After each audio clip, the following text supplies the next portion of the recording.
Dear students, हम पढ़ रहे हैं सॉलिड स्टेट।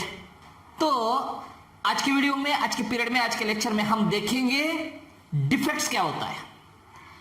तो डिफेक्ट्स मतलब क्या? Then there are two types of defects, one is the electronic defect and another one is the point defect. ये हम डिस्कस करेंगे। उसके बाद हम देखेंगे point defects in stoichiometric crystals. तो स्टाइचोमेट्रिक क्रिस्टल क्या होता है और स्टाइचोमेट्रिक क्रिस्टल में पॉइंट डिफेक्ट्स क्या होते हैं, ये हम डिस्कस करेंगे। उसमें हम देखेंगे to types of defects in stoichiometric crystals, that is the point defects. तो पॉइंट डिफेक्ट्स दो प्रकार के होते हैं स्टाइचोमेट्रिक क्रिस्टल में। एक है शूट की डिफेक्ट।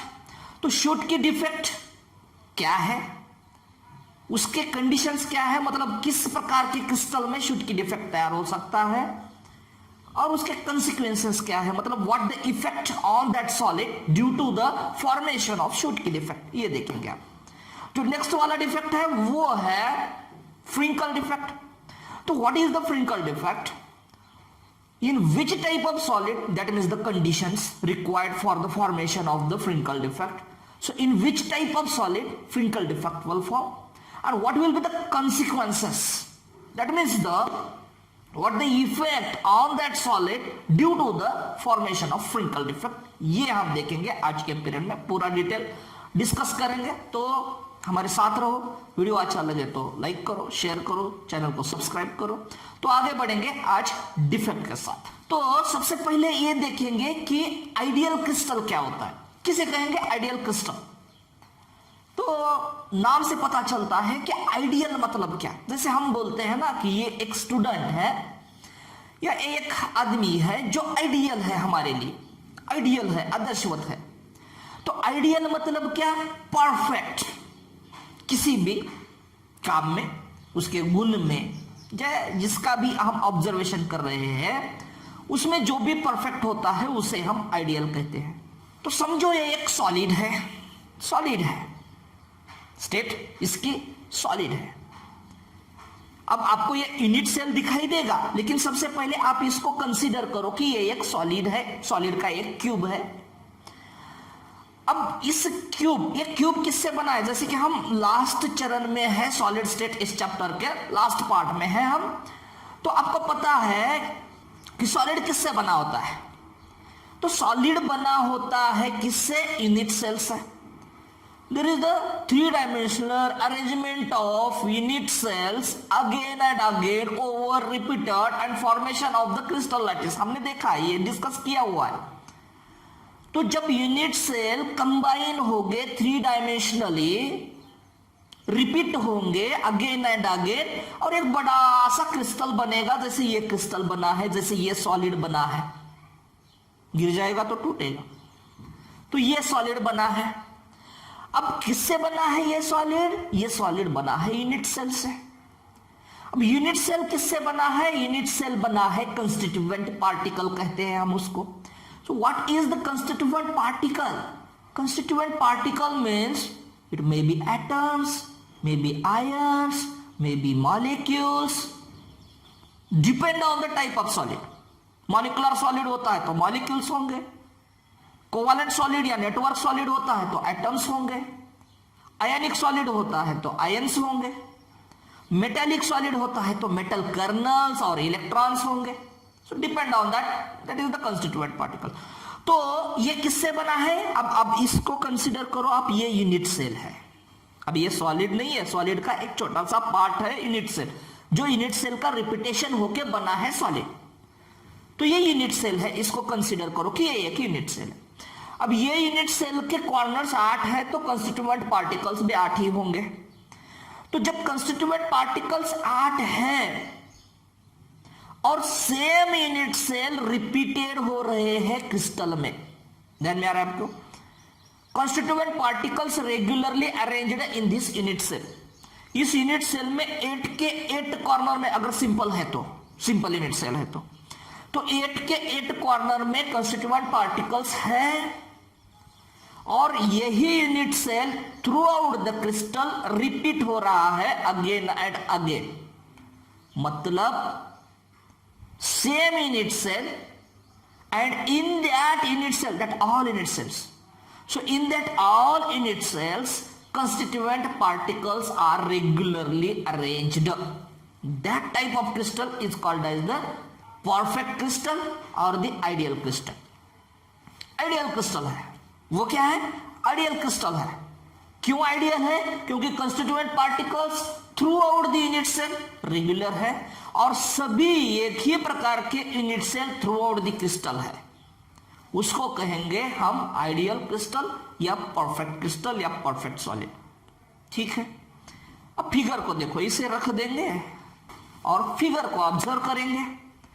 तो फिगर में क्या दिखाई दे रहा है आपको? जैसे एक क्लासरूम है, आप इसको कंसीडर करो, कंस्टिट्यूएंट पार्टिकल को छोड़ो अभी। तो अभी आप सिर्फ इतना ही कंसीडर करो कि ये एक क्लासरूम है और इस क्लासरूम में सभी के सभी स्टूडेंट, एक बेंच पे एक स्टूडेंट, एक बेंच पे एक स्टूडेंट, एक बेंच पे एक स्टूडेंट रेगुलरली अरेंज्ड है थ्रू आउट द क्लास। तो ये क्लास दिखने में कैसे लगेगा आपको? आइडियल लगेगा। तो अब आते हैं केमिस्ट्री की तरफ। तो जो भी कंस्टिट्यूएंट पार्टिकल्स है थ्रू आउट द क्रिस्टल आपको क्या दिखाई दे रहे हैं? रेगुलर दिखाई दे रहे हैं। That type of crystal, that type of solid is called as ideal crystal. अभी किसी वजह से, वजह बाद में देखेंगे जब डिस्कस करते जाएंगे तब वीडियो में। तो किसी कारणवश अगर कोई भी यहां से एक पार्टिकल मिस होता है, चाहे एक भी पार्टिकल, कई सारे पार्टिकल्स मिस होंगे, लेकिन हम कंसीडर करेंगे कि एक भी पार्टिकल यहां से मिस हुआ। मतलब क्लासरूम है, समझो आपके क्लास में 40 स्टूडेंट्स है और बेंच पे रेगुलरली अरेंज्ड है। मतलब एक बेंच पे एक बेंच पे एक बेंच पे एक, इसी तरह से पूरे क्लासरूम में स्टूडेंट्स बैठे हुए हैं। तो वो क्लास है हमारे लिए ideal. Due to any reason one of the student is missing, एक भी स्टूडेंट वहां से मिस है। तो अब आया ना इस क्लास में डिफेक्ट, तो इसको कहेंगे defect. So defect is due to the departure of और मिसिंग ऑफ एनी पार्टिकल्स, और मिस ही यही एक कारण नहीं है। डिफेक्ट तैयार होने के लिए मिसिंग होना यही एक कारण नहीं है। दूसरा एग्जांपल लेंगे, 40 स्टूडेंट्स, एक एक बेंच पे 40 स्टूडेंट्स बैठे हैं आपके क्लास में। एक कोई भी बाहर का स्टूडेंट आके बैठा किसी के दूसरे, मतलब एक बैठा था ऑलरेडी, तो दूसरा स्टूडेंट आके उसके बाजू में बैठ गया, हुआ ना डिफेक्ट। तो डिफेक्ट दो प्रकार से होता है, या तो मिसिंग होना चाहिए या बाहर से कोई ऐड होना चाहिए, इसको कहते हैं डिफेक्ट। क्रिस्टल कब आइडियल होगा? क्रिस्टल होता है 0 केल्विन को आइडियल, ध्यान में रखना है आपको। कोई भी क्रिस्टल 0 केल्विन को आइडियल होता है। क्यों 0 केल्विन को आइडियल होगा वो? क्योंकि 0 केल्विन में रैंडमनेस, मूवमेंट उस आयंस की या मॉलिक्यूल्स की या कोई भी पार्टिकल हो, उस पार्टिकल्स की मूवमेंट कम होती है, नहीं होती है, नेग्लिजिबल होती है। तो 0 केल्विन में कोई भी सॉलिड क्या होता है? कोई भी सॉलिड होता है परफेक्ट, उसे हम आइडियल क्रिस्टल बोलेंगे। तो at 0 kelvin solid is ideal और crystal is the ideal crystal. Why? Because randomness नहीं है, 0 केल्विन है, रैंडमनेस नहीं है। Randomness that is also called as, new word is added in your dictionary, that one with entropy. नया word क्या है? Entropy. Entropy मतलब क्या? Randomness, movement. अब एंट्रोपी के बारे में आपको डिटेल में सब कुछ मिलेगा किसमें? थर्मोडायनामिक्स में। थर्मोडायनामिक्स में डिटेल में दिया हुआ है what is the entropy. Yes बोलते हैं उसको हम, एंट्रोपी। डेल्टा एस मतलब चेंज इन एंट्रोपी, तो वहां पे देखेंगे थर्मोडायनामिक्स में डिटेल में। तो जैसे 0 केल्विन टेम्परेचर होता है, तो 0 केल्विन टेम्परेचर पे रैंडमनेस नहीं होगा, मतलब ये एंट्रोपी नहीं होगी, तब आपका जो क्रिस्टल है, आपका जो सॉलिड है, वो रहेगा आइडियल सॉलिड या परफेक्ट सॉलिड। ठीक है। अब जैसे जैसे टेम्परेचर बढ़ेगा, जैसे जैसे टेम्परेचर इंक्रीज होगा, वैसे वैसे रैंडमनेस, उस कंस्टिट्यूएंट पार्टिकल्स का रैंडमनेस भी बढ़ेगा. So due to the randomness, due to the increase in movement of that constituent particles, atom that solid becomes the imperfect. तो वो सॉलिड क्या हो जाएगा? वो सॉलिड आइडियल नहीं रहेगा. So at 0 Kelvin, conclusion is that at 0 Kelvin solid is ideal, but when increase in temperature, randomness or entropy of that constituent particles increases, and due to that ideal crystal does not remains ideal. तो वो ideal नहीं रहेगा, वो solid ideal नहीं रहेगा. So there are two types of imperfections. Imperfections दो types के होते हैं, डिफेक्ट्स दो टाइप के होते हैं. एक होता है इलेक्ट्रॉनिक डिफेक्ट. नाम से पता चल रहा है आपको कि किस प्रकार का डिफेक्ट है ये किस प्रकार का डिफेक्ट है. क्या कहते हैं इसको? इसको कहते हैं इलेक्ट्रॉनिक डिफेक्ट. अब इलेक्ट्रॉनिक डिफेक्ट है मतलब क्या है? This defect is due to the electrons. जब इलेक्ट्रॉन्स में डिफेक्ट आएगा तब हम उसको कहेंगे इलेक्ट्रॉनिक डिफेक्ट. तो इलेक्ट्रॉन्स में क्यों डिफेक्ट आएगा? 0 केल्विन टेम्परेचर, वही रीजन दे देंगे हम दोनों डिफेक्ट को, पॉइंट डिफेक्ट हो चाहे इलेक्ट्रॉनिक डिफेक्ट हो. जो दूसरा डिफेक्ट है वो है पॉइंट डिफेक्ट. पॉइंट डिफेक्ट मतलब पॉइंट का डिफेक्ट. पॉइंट मतलब क्या? Constituent particles, lattice points. तो लैटिस में जो भी पॉइंट्स है, पॉइंट्स क्या हो सकते हैं? एटम्स हो सकते हैं, मॉलिक्यूल्स हो सकते हैं, आयंस हो सकते हैं. तो जब उसमें डिफेक्ट होगा, वो चाहे मिस होगा या अंदर आके बैठेगा कोई दूसरा बाहर से. दो प्रकार के डिफेक्ट होते हैं, हमने देखा. दो प्रकार से तैयार होते हैं डिफेक्ट, हमने देखा.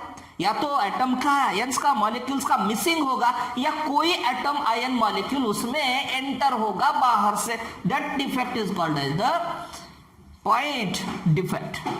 तो उसको हम क्या कहेंगे? Point defect. जब लैटिस पॉइंट्स का डिफेक्ट होगा, जब कंस्टिट्यूएंट पार्टिकल्स का डिफेक्ट होगा, तब हम उसको कहेंगे पॉइंट डिफेक्ट. और जब इलेक्ट्रॉन्स की वजह से डिफेक्ट होगा या इलेक्ट्रॉन्स में डिफेक्ट होगा, तब हम उसको कहेंगे इलेक्ट्रॉनिक डिफेक्ट. दोनों के लिए रीजन सेम है, या तो पॉइंट का मिसिंग होना या ऐड होना, या तो इलेक्ट्रॉन्स का मिसिंग होना या ऐड होना. तो ये है इलेक्ट्रॉनिक डिफेक्ट और द पॉइंट डिफेक्ट. अब 0 केल्विन में दोनों भी आइडियल है. जैसे जैसे टेम्परेचर बढ़ेगा, सबसे पहले इलेक्ट्रॉनिक डिफेक्ट के बारे में डिस्कस करेंगे.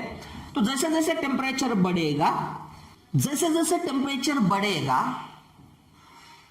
Electrons goes in the excited state. अब जब 0 केल्विन टेम्परेचर होता है, तब ये जो सॉलिड्स होते हैं, वो सॉलिड्स का इलेक्ट्रॉन्स का मूवमेंट एक्साइटेड स्टेट में नहीं होता है. तो टेम्परेचर बढ़ेगा, वैसे वैसे electrons goes in the excited state, means it changes the state. आपको पता है ग्राउंड स्टेट क्या होती है, एक्साइटेड स्टेट क्या होती है. तो जैसे जैसे टेम्परेचर बढ़ेगा, इलेक्ट्रॉन एनर्जी लेगा और that electron goes in the excited state. जैसे ये ग्राउंड स्टेट है तो ऊपर चला जाएगा एक्साइटेड स्टेट में. तो that means entropy or that means the randomness of electron increases automatically, and that affect on the defect, means that create the defect automatically. So as the temperature increases, electrons leaves their original state, that means the ground state, and goes in the excited state, and it will create the defect. That defect is called as the electronic defect. फायदा है, मतलब defect होता है, हम ये सोचते हैं ना कि जिसमें कोई डिफेक्ट आ गया, किसी में कुछ डिफेक्ट आ गया तो वो बुरा है. नहीं होता है ऐसे. डिफेक्ट भी काम का है, इसमें सॉलिड में डिफेक्ट भी काम का है.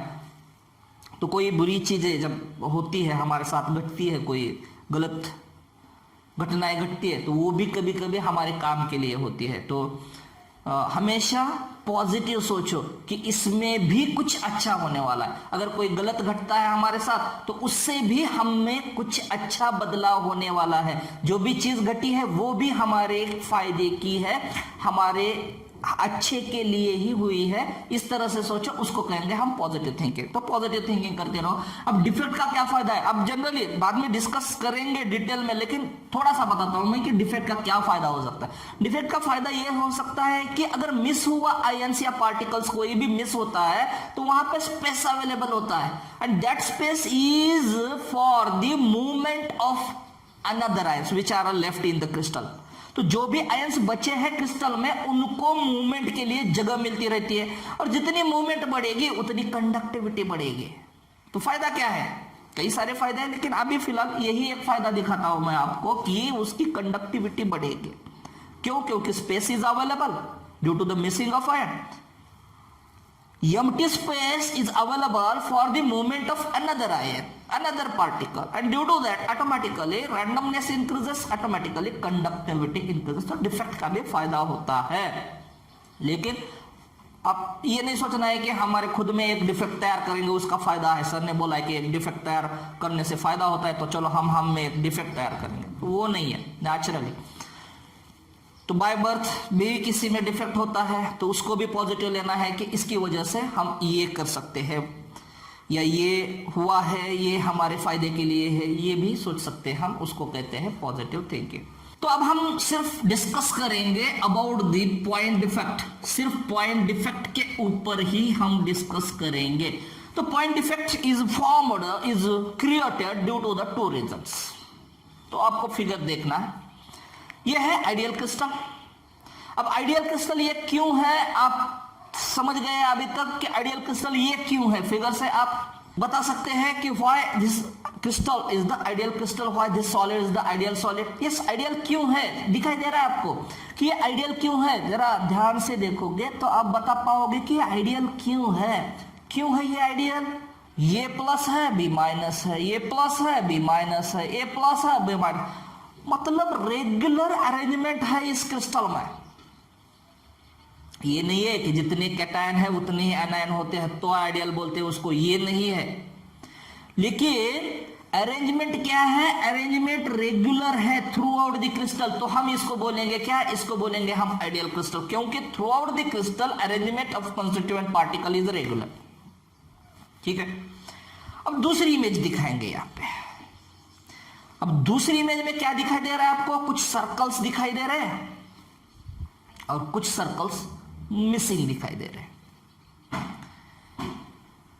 तो जो दूसरी फिगर आपको स्क्रीन पे दिखाई दे रही है, उस फिगर में आपको कुछ एम्प्टी स्पेसेस दिखाई दे रहे हैं।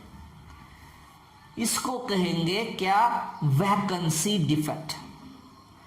Defect is formed due to the missing of constituent particle. कोई भी पार्टिकल हो, चाहे एटम हो, आयन हो, मॉलिक्यूल हो, depends on the type of crystal. तो जो भी पार्टिकल मिसिंग है या पार्टिकल के मिसिंग की वजह से जो भी डिफेक्ट तैयार हो रहा है, that defect is called as the vacancy defect. So नाम में ये है वैकेंसी डिफेक्ट क्या होता है। तो first defect, that is the point defect, is due to, first reason for the point defect is the missing of constituent particles and forms the vacancy, empty space in their original position, that is called as the vacancy defect। उसको हम कहेंगे क्या? उसको हम कहेंगे vacancy defect। defect is formed due to the missing of constituent particles, defect is formed due to the formation of vacancy, and vacancy is formed due to the missing of constituent particles। इसको कहेंगे vacancy defect. अब मुझे बताओ आप कि अगर vacancy defect होती है तो what the effect on the density, density पे क्या असर होगा? अगर डिफेक्ट वैकेंसी तैयार हो रही है तो डेंसिटी पे क्या असर होगा? डेंसिटी पता है हमें, density is equal to mass upon volume. Density is equal to mass upon volume. तो वॉल्यूम, जब आइडियल क्रिस्टल देखा था हमने तो वॉल्यूम उतना ही था जितना कि डिफेक्ट तैयार होने के बाद वॉल्यूम है। तो वॉल्यूम रिमेन सेम। वॉल्यूम क्या है? Volume remain same. और मास क्या है? मास कम हुआ है तो मास डिक्रीजेस। वहां पे क्या हुआ वैकेंसी डिफेक्ट में? मास डिक्रीजेस लेकिन वॉल्यूम रिमेन सेम। मतलब डिनोमिनेटर में जो भी वैल्यू है वो रिमेन सेम, लेकिन मास में क्या हुआ है? मास घटा है, मास डिक्रीजेस। तो मास ऊपर की वैल्यू अगर कम होगी तो डेंसिटी क्या होगी? ये भी वैल्यू जो ये कैलकुलेशन होगा वो कैलकुलेशन कम ही आएगा। तो डेंसिटी क्या होगी? डेंसिटी कम होगी। तो एज, और ये भी कह सकते हैं हम डायरेक्टली कि density is directly proportional to the mass and inversely proportional to the volume. Volume remains the constant, मतलब ये पॉइंट को हटा दो आप, और density is directly proportional to the mass. Mass कम हुआ, क्यों? Missing of ions. Missing of ions मतलब मास डिक्रीजेस, तो मास कम हुआ तो डेंसिटी भी कम होगी। So in our conclusion is that in vacancy defect density decreases due to the mass decreases. So this is about the first reason for the formation of the point defect. अब second reason, second figure को देखो। second figure क्या है? आपको शुरुआत में कुछ regular arrangement दिखाई देंगे,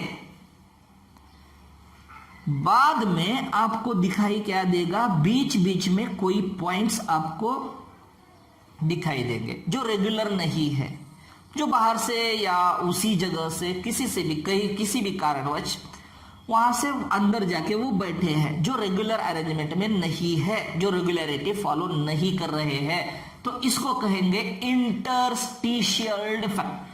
क्या कहेंगे इसको हम? इसको कहेंगे इंटरस्टिशियल डिफेक्ट। पहला तो हमने देखा वैकेंसी डिफेक्ट, अब ये जो दूसरा वाला है, दूसरा वाला defect point defect, that is called as the interstitial defect. So vacancy defect is due to the missing of ions and interstitial defect is due to the some ions, some particles, some constituent particles insert in the crystal and they not follows the regularity। मतलब कुछ constituent particles ऐसे हैं जो अंदर घुस के बैठे हैं जहां पे उनकी जगह नहीं है, जो रेगुलरिटी फॉलो नहीं कर रहे हैं, उसको क्या कहेंगे? उसको कहेंगे इंटरस्टिशियल डिफेक्ट। क्या कहेंगे उसको? उसको कहेंगे इंटरस्टिशियल, मतलब अंदर जाके घुस के बैठा हुआ है, कहीं से भी निकला है, चाहे उसी क्रिस्टल का कंस्टिट्यूएंट पार्टिकल है वो, या चाहे बाहर से आके बैठा है, तो उसको कहेंगे हम इंटरस्टिशियल डिफेक्ट। अब इंटरस्टिशियल डिफेक्ट में डेंसिटी पे क्या असर होगा? तो density is directly proportional to mass, volume तो रिमेन सेम, तो वॉल्यूम के बारे में सोचना ही नहीं है। तो density is directly proportional to mass. अब अपनी ओरिजिनल पोजीशन से वो कंस्टिट्यूएंट पार्टिकल अपनी ओरिजिनल पोजीशन की जगह छोड़ के अंदर जाके बैठा है, मतलब उसी क्रिस्टल का पार्ट है वो, लेकिन अपनी खुद की जो ओरिजिनल पोजीशन थी वो ओरिजिनल पोजीशन को छोड़ के दूसरी पोजीशन पे जाके बैठा है वो tapped density remains the constant. वो अगर ये कंडीशन है या इस वजह से डिफेक्ट तैयार हुआ है इंटरस्टिशियल डिफेक्ट, तो at that time density remains the constant, it not affect on the density. लेकिन अगर बाहर से आकर कोई बैठा है तो डेंसिटी क्या होगी? बढ़ेगी, क्योंकि मास बढ़ेगा। कोई बाहर से आया है कंस्टिट्यूएंट पार्टिकल तो मास बढ़ेगा, तो वैसे ही डेंसिटी बढ़ेगी।